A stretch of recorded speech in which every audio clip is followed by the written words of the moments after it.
여러분, 우리 정신 바짝 차려야 됩니다. 지금 내란 세력들이 반격을 시작을 했어요. 분열이 생길 겁니다. 그러면 윤호개인 경찰, 우리 진보진영 쪽에서는 경찰 나눠질 거예요. 군대는 그럼 안 그럴 것 같아?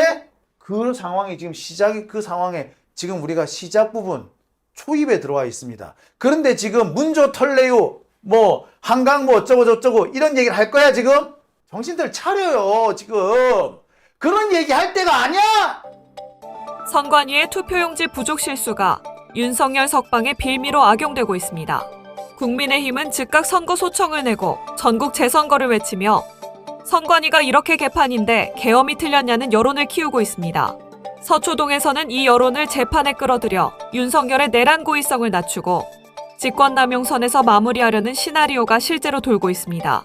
직권남용으로 축소되면 형량이 대폭 줄어들고 조기 석방 가능성도 열립니다. 6개월 넘게 지연된 내란 재판, 국힘의 선거 소청, 투표용지 사태가 한꺼번에 맞아떨어지는 이 상황. 조이대를 중심으로 한 사법 카르텔이 처음부터 이 판을 기획했다는 의혹을 지금 직시해야 합니다. 이 내용이 많은 분들께 알려질 수 있도록 구독과 좋아요 정중히 부탁드립니다. 국민의힘이 투표용지 부족 사태가 발생한 서울 등 6개 지역에 대해 선거 무효 소청을 내기로 했습니다. 선관위에 이의를 제기한 절차인데 장동혁 대표 전국 재선거를 주장했습니다. 더불어민주당은 명백한 선거 불복이자 국면 전환을 위한 정략적 술수라며 규탄했습니다. 송지혜 기자입니다. 어제 오후 긴급 최고위원 회의를 연 국민의힘. 투표용지 부족 사태로 문제가 발생한 곳이라며 서울, 경기, 인천, 부산, 울산, 광주 6개 지역에 대해 선거 무효 소청을 제기하기로 했습니다. 자, 이런 가운데 지방선거 당일 투표가 중단됐던 송파구 투표소의 투표록을 저희 취재진이 확보했습니다. 당시 상황이 어땠고 투표 관리인들이 급박한 상황에서 어떻게 대응했는지가 고스란히 드러납니다. 이문현 기자의 단독 보도입니다. 6.3 지방선거 당일 투표용지 부족 사태를 겪었던 서울 송파구 잠실동의 한 투표소에서 투표 관리관이 작성한 문건입니다. 투표 마감 시간에 유권자 21명이 용지가 오기를 기다리며 대기했지만 추가 공급이 지연되면서 19시 25분 투표용지가 도착했을 땐 4명만 남았고 19시 30분부터 투표가 재개됐다고 적혀 있습니다. 원래는 6시 반쯤까지는 선관위에서 온다고 기다리셨었는데 이제 6시 반이 넘어가니까 막 애 데리러 가야 되는데 왜 안 오냐. 나머지 17명의 유권자들은 용지가 오기만을 기다리다가 결국 투표를 포기하고 돌아갔습니다. 사실은 막 수정지가 좀 부족할 거라고 느껴진 게 한 2시 넘어서 선관위 측에다 계속 보고를 해도 뭐 답변이 없으니까 5시 48분에 뚝 떨어졌죠. 그러니까 윤석열이 지금까지 뻘소리 한 거, 그것의 근거가 이번에 송파에서 있었던 투표용지 부족 사태가 돼버린 거야. 윤석열이가 이번 투표용지 부족 사태를 조금 변명거리, 핑계거리로 삼고 있는 거예요. 윤석열이야 뭐 그럴 수 있지. 아이고 뭐 내가 윤석열이라도 그러겠네. 근데 이게 문제는 뭐냐? 이런 식의 논리를 누가 지금 준비를 하고 있다? 윤석열뿐만 아니라 판사들, 일부 적폐 판사들, 뭐 조희대 부근에 있는 자들이겠지. 조희대를 중심으로 한 적폐 판사들이겠죠. 걔네들이 지금 그런 논리를 준비를 하고 있다는 겁니다. 법원 내부에서 진짜 섬뜩하게 떠돌고 있는 시나리오. 서초동에 지금 꽤 흉흉하게 떠돌고 있는 시나리오입니다. 이게 어떻게 되는지 보여드릴게요. 자, 지금 판사들이 이번 송파에서 있었던 투표용지 부족 사태를 콱 물고서는 이거를 핑계거리로 쓰는 거야. 윤석열을 무죄로 풀어줄 수 있는 핑계거리. 그와 관련된 시나리오입니다. 자, 선관위가 얼마나 막장이냐. 지금 이번뿐만 아니라 선관위 아시다시피 취업 부정 사태도 있었죠. 그런데 취업 부정뿐만 아니라 봐라.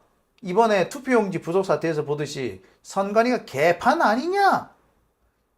그 개판이랑 이번에 다 드러나지 않았냐? 그래, 맞아. 드러났네. 그러니까 윤석열의 계엄 정당할 수도 있겠네? 윤석열의 얘기가 아니고요. 판사들이 이렇게 얘기한다고. 야, 아무리 그렇지만 선관위가 막장이라고 해서 계엄 선포하는 거 이건 더 막장 아니냐? 막장을 막장으로 막는다는 게 돼? 그리고 계엄이라는 게 뭡니까? 계엄은요, 전시, 사변, 기타 국가 비상사태에서 병력으로 비상대사태, 병력으로 치안 유지를 할 필요가 있을 때, 그때 계엄이에요. 선관위가 이 개판이라고 해가지고 계엄하는 거 아니야. 이 자체가 사실은 독재자의 사고방식이지. 저 개판이네. 야, 군대 투입해! 뭐야, 얼라도 아이고 말이야, 진짜. 응? 자, 아무튼 말이 안 됩니다. 설령 선관위에 막장이 있다고 하더라도 그것이 계엄을 정당화할 수 있는 핑계거리가 되는 건 아니에요. 하지만 뭐가 있느냐? 이게 내란 재판에서는 악용될 가능성이 아주 큽니다. 어떻게 악용되느냐고요? 자, 우리 입장에서는 개소리지만 지금 법원 내부에서 떠도는 시나리오에 따르면 이런 얘기를 했어요. 자, 되게 섬뜩합니다. 근데 되게 그럴싸해. 어떤 내용이다? 계엄 선포는 전시, 사변 등 특수한 비상사태 때 그때 선포하는 겁니다. 선관위에 비록 문제가 있다고 하더라도 그것을 교정하거나 그것을 폭로하기 위해서 계엄을 선포한다? 말이 안 돼요. 따라서 윤석열 12.3 계엄의 불법성은 부인할 수는 없습니다. 하지만 선관위의 막장 행태를 볼 때 계엄의 진정성이나 혹은 선의는 인정할 수 있는 거 아니냐. 불법이긴 하나 동기는 뭐 선의 아니었어? 동기는 나쁘지 않았잖아 이거야. 그럼 어떻게 돼? 내란은 좀 그렇고 직권남용선에서 마무리 지어야 되는 거 아니니? 이렇게 되는 겁니다.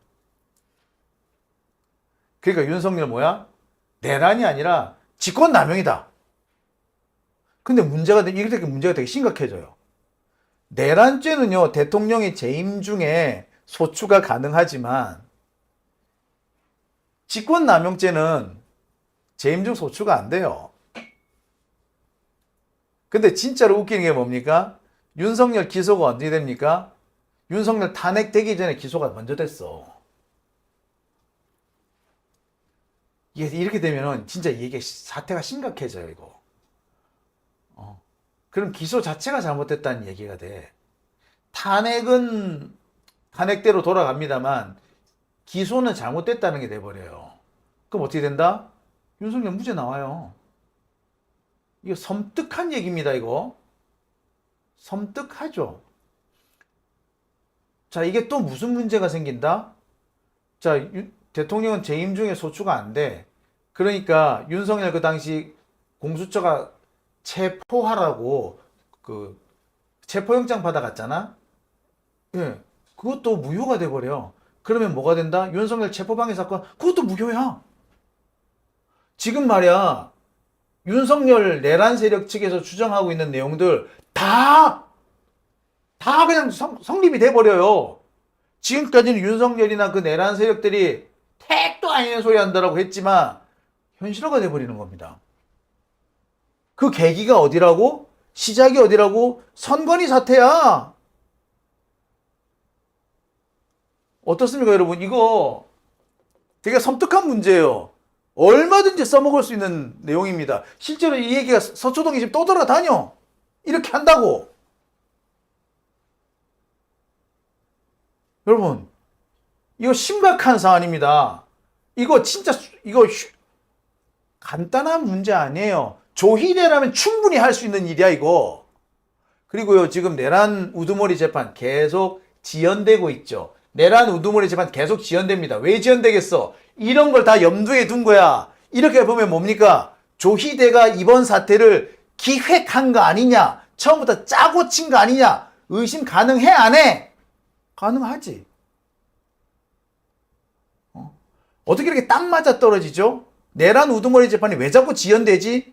지금 6개월 이상 지연되고 있어요. 왜 이런 일이 생깁니까? 그런데 때마침 이 문제가 생겼어. 뭡니까 이거? 무슨 일이에요 이거? 여러분 우리 정신 바짝 차려야 됩니다. 지금 내란 세력들이 반격을 시작을 했어요. 내란 세력들이 국가를 전복시키려고, 민주주의를 전복시키려고 하고 있어. 더 정확하게 말하자면 이재명 정권을 전복시키려고 하고 있다고. 조희대를 중심으로 해가지고 제2의 내란 사법 쿠데타가 진행이 되는 겁니다. 만약에 윤석열 풀려나봐 어떻게 될 것 같아? 대한민국은요 이때부터 진짜 내전 상태가 벌어지게 됩니다. 윤석열 쪽, 이재명 쪽 진짜 하루가 멀다 하고 시위가 벌어질 거예요. 그 시위는 분명히 충돌로 이어질 겁니다. 경찰 처음에는 최대한 중립적으로 질서 유지를 하겠지. 근데 어느 순간 경찰 내부에서도 분열이 생길 겁니다. 그러면 윤어게인 경찰, 우리 진보 진영 쪽에서는 경찰 나눠질 거예요. 군대는 그럼 안 그럴 것 같아? 그 상황이 그 상황에 지금 우리가 시작 부분 초입에 들어와 있습니다. 그런데 지금 문조 털레유 한강 어쩌고 저쩌고 이런 얘기를 할 거야 지금? 정신들 차려요 지금. 그런 얘기 할 때가 아니야. 그런 얘기 할 때가 아니에요 진짜. 자, 제가 정리를 한번 해봤는데요. 윤석열 재판, 내란 우두머리 재판, 체포방해 사건, 외환죄 1심 이런 게 있습니다. 1심은 내란 우두머리 무기 나왔죠. 체포방해 사건은 2심 9년 나왔죠. 외환죄는 1심 30년 나왔죠. 군사반란수계 이제 사형이 될 수도 있고요. 허위사실 공표 100만 원 이상만 나오면 윤석열 당선 자체가 무효가 됩니다. 그런데 윤석열 재판 아까 내란 우두머리 재판 요게 나가리가 되면 어떻게 된다고요? 체포방해도 나가리가 되고 외환죄 도저히 다 나가리가 돼. 게임 끝. 우리 끝나는 거예요 이거. 여러분 심각합니다. 진짜 심각해요 이거. 많은 분들이 이제 검찰 개혁에 대해서 제일 관심사죠 사실. 최근에 이제 정부의 그 검찰 개혁 추진단의 복수안 이런 게 이제 보도도 됐어요. 그래서 빠르면 이번 주에 국회로 넘어올 것 같다 이런 얘기들도 보도가 되고 있던데, 얼마 전에 그 범여권 법사위원님들하고 시민 모임이 있었다면서요? 형사소송법 관련해서? 일단은 이제 마지막으로 남아있는 게 형사소송법 개정안, 예. 검사의 수사권을 어떻게 할 것인가, 예. 그걸 정하는 형사소송법 개정안을, 그러면은 이제 정부 입법으로 이제 나중에 낼 텐데, 예. 그 전에 국회 차원에서 시민들은 어떤 법을 원하는지, 학계나 이런 시민사회 전문가분들을 같이 모셔가지고 한 2달 정도, 김용민 의원, 그 다음에 서영교 위원장님도 같이 해가지고, 예. 시민주도 형사소송법 개정안을 만들었습니다. 예. 그래서 국회에서 저희가 발표를 했거든요. 그 안에는 굉장히 많은 내용들, 특히 이제 검사의 수사권과 관련해서는 늘 이제 저희가 주장했던 보안수사 요구권을 통해서 보안수사의 완결성을 가하는, 그 다음에 보안수사권은 완전히 폐지하고 수사기소를 완전히 분리하는 검찰 개혁을 완성하는 이런 것부터 시작해가지고 피의자에 대한 인권 보호라든가 피해자 보호라든가 이런 전체적인 수사 절차와 관련된 전반적인 이상적인 형사소송법을 일단 만들어 놨습니다. 정부에서 이제 법안이 넘어오면 같이 좀 검토하기 위해서 만들었고요. 많은 분들이 관심을 가져주시고 호응해 주셔가지고 저희들이 이제 앞으로 정부에서 이제 대통령께서 국회에서 이걸 주도해서 하길 바란다 이렇게 해서 말씀해 주셔서 너무 감사하고, 그래서 국회에서 마지막 이제 형사소송법 개정안을 여러 가지 지금 국회에 많은 법들이 아직도 법사위에 들어와 있거든요. 그래서 같이 종합적으로 검토해서 그러니까 의원들의 할 것 개별 같습니다. 입법들이 많이 있죠. 많이 있죠. 민주당에서 내신 것도 있고 조국혁신당에서 낸 거 전체적으로 형사소송법을 이제 우리가 이제 사실은 형사사법 절차의 대전환이거든요. 예. 수사와 기소를 어떻게 분리할 것인가, 그 중에서 피해자는 어떻게 보호하고 피의자의 인권을 어떻게 또 보호하고 수사 절차상에 어떻게 하면은 실체 진실 발견을 위해서 어떻게 수사의 완결성을 기할 것인가.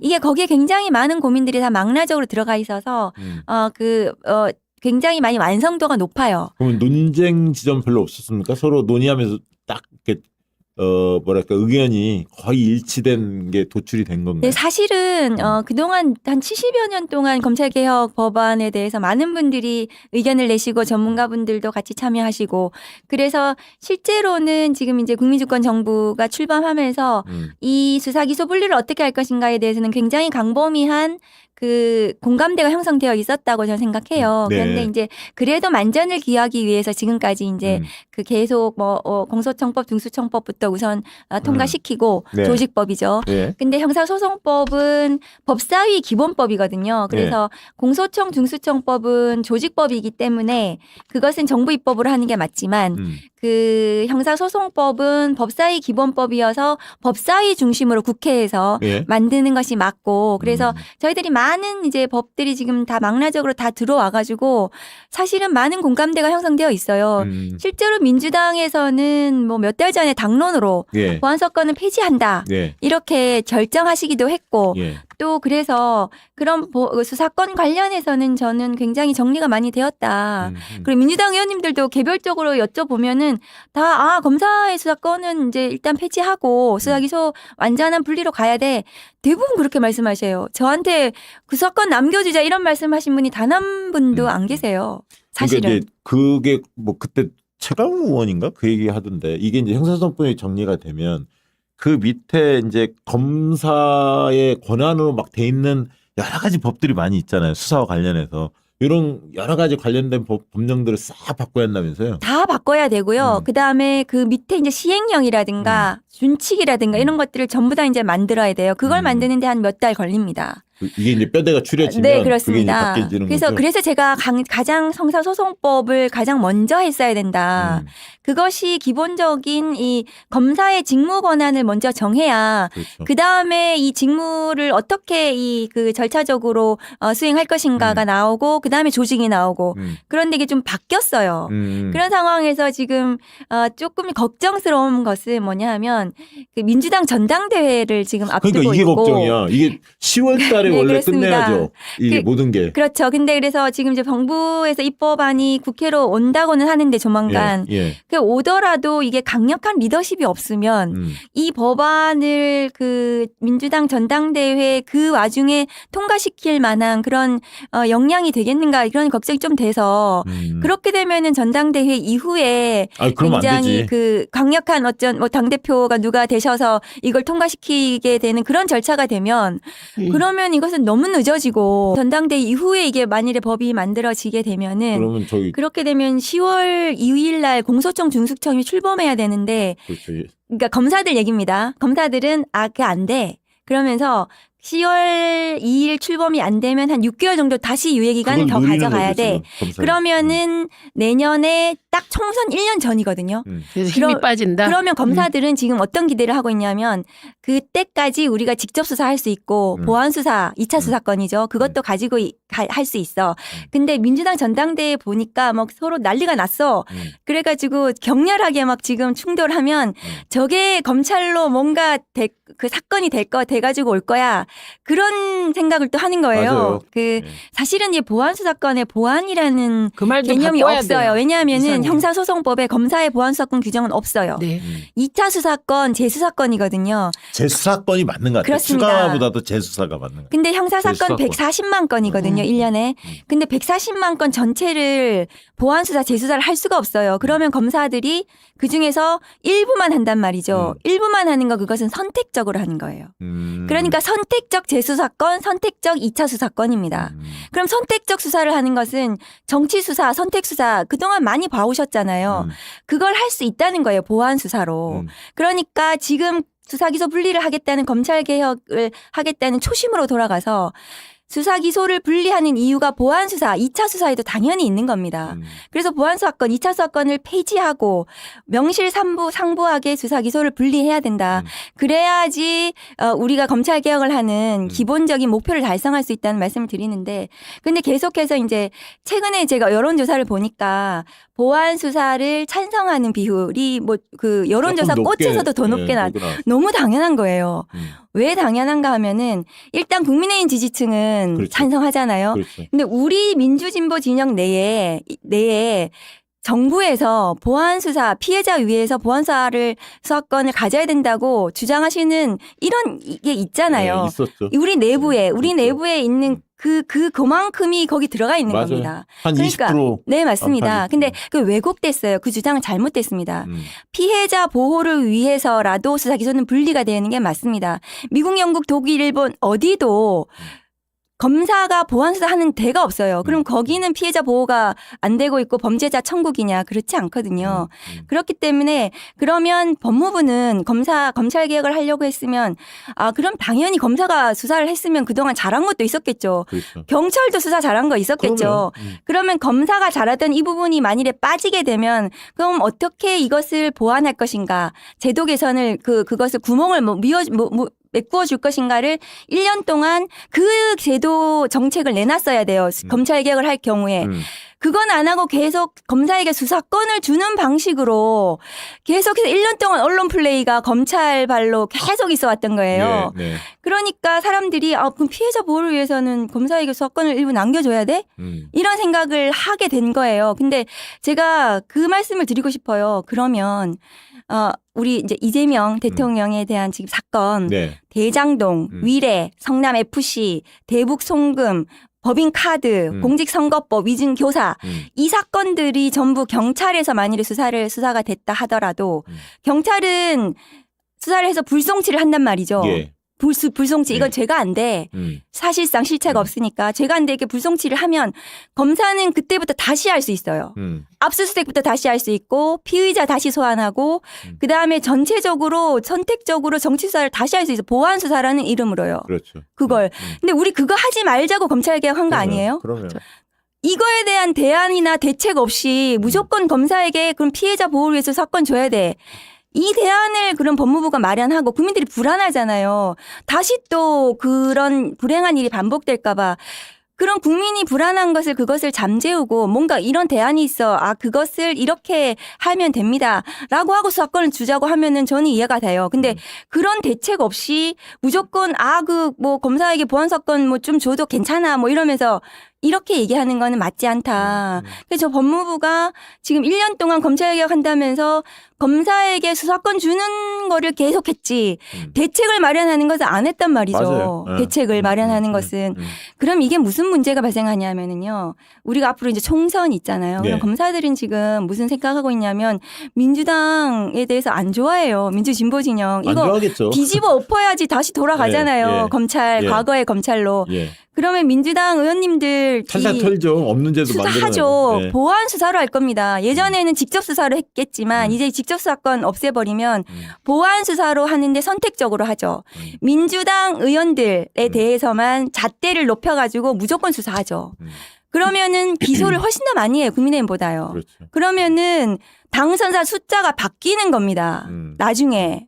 총선에 네. 검찰이 할 수 있어요. 과거에도 그렇게 했거든요. 그러니까 이런 대책을 마련해야 된다. 그러니까 그 수사기소 분리를 왜 해야 되는가? 수사기관은 명실상부한 수사기관으로 두고 수사를 결대로 잘못했으면 수사를 받아야 되는 게 맞죠. 그렇지만 왜곡해서 조작 수사를 해서는 안 되는 거죠. 네. 정치적으로. 네. 그렇게 가자. 그것이 수사기소 분리입니다. 지금 말씀 들어보면서 몇 가지만 딱 정리해 봅시다. 그러니까 일단 전당대회 열리더라도 우리 최민희 의원님 이야기했듯이 법사위가 신속하게 가동되고 의결하고 신속하게 전당대회 법안을 후보들한테 이 형사소송법에 대한 입장을 명확히 밝혀라. 네, 우리 네. 당원들이 요구하고 거기에서 흐리멍텅하게 답변하는 사람들 아웃 하고 그래서 제대로 된 당대표 세우고 그리고 두 번째는 꼼꼼히 따지고 따져서 형사소송법 만들 때 속도전이다. 이거 빨리 진도를 네. 빼야 한다. 그 얘기 지금 박은정 의원님이 계속 말씀을 주셨던 거고 그 다음에 아까 보안 수사란 말 자체 김어준 총수도 그 얘기 하던데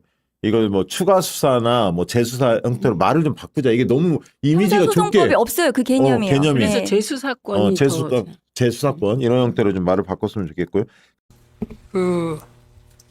지금 뭐 선관위에 대한 이런 수사 얘기가 뭐 방첩사니 정보산이 이렇게 나오는데 기본적으로 이렇게 쭉 얘기들을 들어보면 어떤 그 제대로 된 수사 계획 자체가 없는 이런 수사라는 것은 존재할 수 없다는 말씀을 좀 먼저 드리고 싶습니다.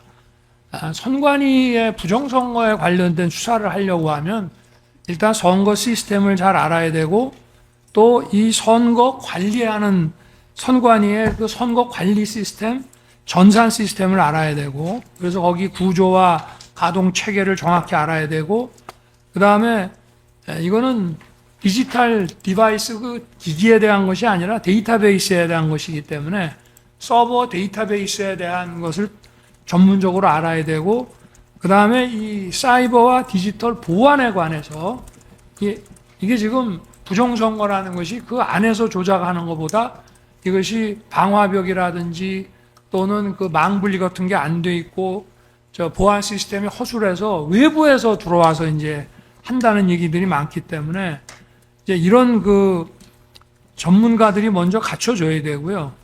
그리고 이제 뭐 재판부께서도 형사 사건을 많이 하시기 때문에 잘 아시겠지만 한 번 더 강조드리면 먼저 이 DB에 있는 자료들을 이제 전부 복사를 해서 포렌식을 해서 가지고 오게 되면 굉장히 많은 자료들입니다. 옛날에는 뭐 CD로 구워서 나눠줬지만 요새는 이제 USB로 저걸 하는데 이 자료들을 먼저 어느 검사나 수사관이 이걸 맡을 건지 분류를 전부 해야 되고 분류가 되면 분배를 전부 해서 각자가 이거를 검토를 상당 기간 어마어마한 자료입니다. 그 CD 한 장이나 USB 하나가 그걸 통해서 이제 수사 회의도 해야 되고 조사 대상자를 또 나눠줘야 되고 그렇게 해서 소환 조사를 하고 필요한 경우에 이제 체포나 구속영장 같은 거를 칠라 그러면 이 과정이 어마어마한 시간이 걸립니다. 그런데 이게 무슨 뭐 몇십 명을 한꺼번에 뭐 잡아와서 뭐 푸닥거리 하는 식으로 해서 이거를 수사한다는 것 자체는 이거는 뭐 상식적으로 이제 있을 수 이제 없는 그 일이고요. 그래서 이거는 뭐 정말 검찰의 전문가들, 경찰 전문가, 또 국정원이라든가 또 민간의 이런 전문가들이 팀을 이뤄서 해도 정말 요원한 시간이 걸리는 그런 좀 그 수사 과정이 그렇다고 하는 것을 좀 전제로 해서 그 각